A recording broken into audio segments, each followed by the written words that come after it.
저희가 보통 어린이들 유치원 체육대회 때 아빠들이 달리기를 하면 대부분 종아리나 햄스트링을 다쳐서 오시거든요. 사실 달릴 때 호흡을 너무 신경 쓰면 오히려 충돌이 일어나면서 호흡이 가빠질 수도 있기 때문에 입으로 마시는 거와 코로 마시는 게 그렇게 중요하지 않고. 안녕하세요, 원장님. 안녕하세요. 요즘 러닝 진짜 많이 하잖아요. 러닝에서 가장 중요한 게 어떤 걸까요? 저는 고관절을 잘 쓰는 게 가장 중요하다고 생각합니다. 왜냐하면 다리 근육 중에서 가장 큰 관절이 세 가지인데 고관절, 무릎 관절, 발목 관절이 있는데요. 고관절 주변의 근육이 가장 크고 가장 힘이 세고 가장 오래 힘을 낼 수 있습니다. 우리가 앉는 생활을 오래 하다 보면 근육들이 다 약해져 있고 근육이 없는 건 아니지만 있어도 잘 사용하지 못하는 상태로 잠들어 있다고 표현을 하거든요. 잠들어 있는 둔근을 깨우는 방법이 잘 달리는 방법입니다.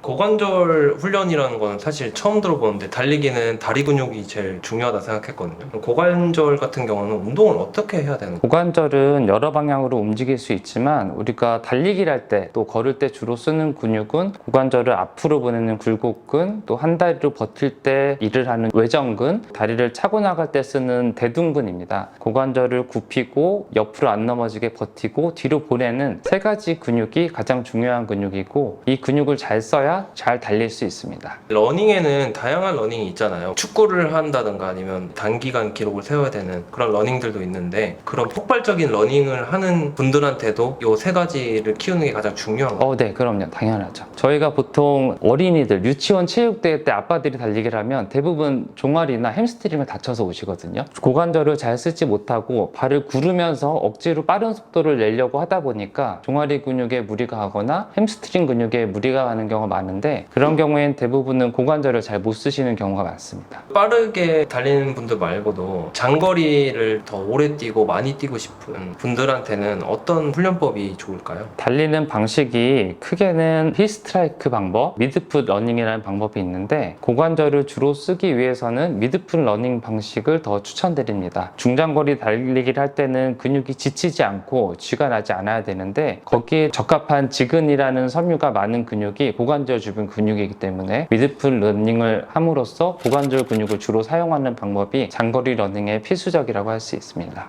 축구같이 좀 폭발적인 스피드를 내는 것들도 고관절이 잘 되면 속도가 더 빨리 날 수가 있는 거예요. 네, 달리기 속도라는 걸 생각해 보면 속력이라는 건 내가 한 발음에 달리는 보폭 플러스 그거를 몇 번 하냐잖아요. 결국 회전해주기 고관절이기 때문에 고관절을 빨리 움직일 수 있는 능력 자체가 빨리 달릴 수 있는 방법입니다. 이런 걸 처음 접하신 분들은 네. 고관절 근육으로 어떻게 달리지라고 생각을 할 수 있을 것 같아요. 네네. 어떤 식으로 좀 이해를 해야 실천을 해볼 수 있을까요? 우리가 달린다고 할 때 발을 디디고 발을 뒤로 민다는 느낌을 주면서 발을 차고 나간다는 느낌으로 힘을 주게 되는데요. 그러면 종아리랑 햄스트링 힘이 많이 가고요. 반대로 내가 다리를 앞으로 보내서 성큼성큼 고관절을 앞으로 보낸다 라고 생각을 하면 통통 튀듯이 앞으로 나가는 거기 때문에 고관절을 앞으로 찾는 근육을 주로 사용하게 됩니다. 바닥을 긁는 게 아니고 다리를 앞으로 보낸다는 느낌으로 달려야 되는 네네. 이게 사실 보기에는 달리는 활동이라는 점에서는 똑같은데 발을 뒤로 차는 게 아니라 고관절을 앞으로 보낸다는 느낌으로 달리는 것을 제가 말씀드리는 겁니다.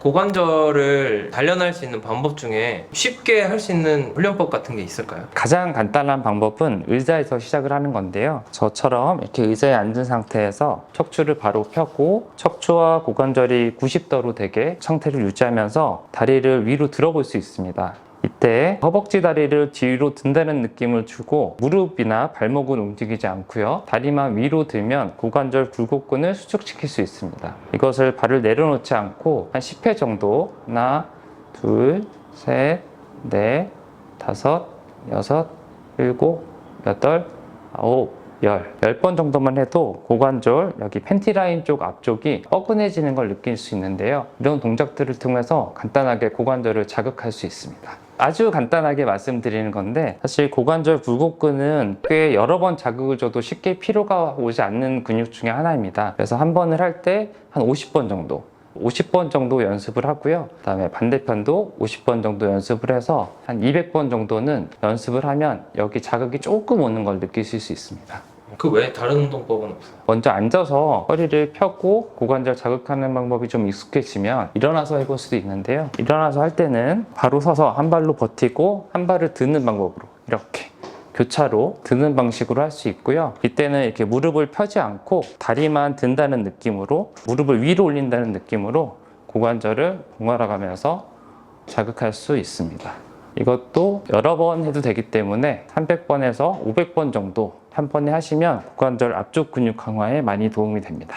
그럼 러닝에서 이제 가장 중요한 게 고관절이라는 건 알겠는데 사실 그 다음에 힘든 게 이제 숨이 차는 거잖아요. 네네네. 러닝에 도움 될 만한 호흡 방법이 따로 있을까요? 우리가 누구나 당연히 폐와 횡격막을 이용해서 호흡을 하고요. 코랑 입을 통해서 공기가 들어오면 폐로 공기가 들어오고 그 흡기 과정을 돕기 위해서 횡격막이 수축하면서 내려가게 됩니다. 또 우리가 숨을 내쉴 때는 횡격막의 수축이 풀어주면서 자연적으로 탄성적으로 수축하는 힘에 의해서 공기가 이렇게 나오게 되는데요. 근데 이제 숨이 차거나 우리가 운동량이 많아지면 호흡 보조근을 더 쓰게 됩니다. 흡기할 때 보조근으로는 목 주변에 있는 근육들, 가슴 주변에 있는 근육들을 주로 쓰게 되고, 숨이 차거나 웨이트하면서 힘을 줄 때는 숨을 멈추기도 하게 되는데요. 이제 호흡 보조근을 많이 쓰게 되면 목 주변 근육에 긴장이 생기기 때문에 내가 평소보다 좀 빠르게 달리거나 많이 달리게 되면 목 주변이 아프거나 어떤 분들은 이제 두통을 호소하기도 합니다. 앉아서 특히 생활하시는 분들은 횡격막 호흡을 잘 못하시는 경우가 많고요. 어떤 경우에는 목 주변 근육을 평상시에도 많이 쓰면서 호흡하는 경우를 보거든요. 흉식 호흡을 습관적으로 하시는 분들이 있는데, 그런 분들은 누워서 보면 가슴이 이렇게 올라갔다가 내려왔다 하는 경우, 또 이제 목 주변 근육을 많이 써서 숨을 들이마시는 경우를 보고요. 사실 우리가 평상시에 편하게 호흡을 할 때는 목 주변 근육은 거의 쓰지 않아야 되고, 호흡이 배 주변, 하부 늑골 쪽으로 좀 차올랐다가 자연스럽게 꺼지는 방식으로 돼야 되고, 그거를 연습하시는 것이 러닝에도 도움이 됩니다. 초보분들이 호흡이 많이 딸리다 보니까 입으로도 이제 숨을 마시는 경우가 많잖아요. 그런 거는 상관이 없을까요? 어떤 분들은 뭐 코로 마시고 입으로 내셔야 된다, 아니 2번 마시고 2번 뱉어야 된다, 이런 호흡법이 누구나에게 적용되는 법칙인 것처럼 말씀하시는 경우가 있는데, 사실 달릴 때 호흡을 너무 신경 쓰면 오히려 충돌이 일어나면서 호흡이 가빠질 수도 있기 때문에 입으로 마시는 거와 코로 마시는 게 그렇게 중요하지 않고 본인 리듬에 맞게 편하게 호흡을 하시면 되겠습니다.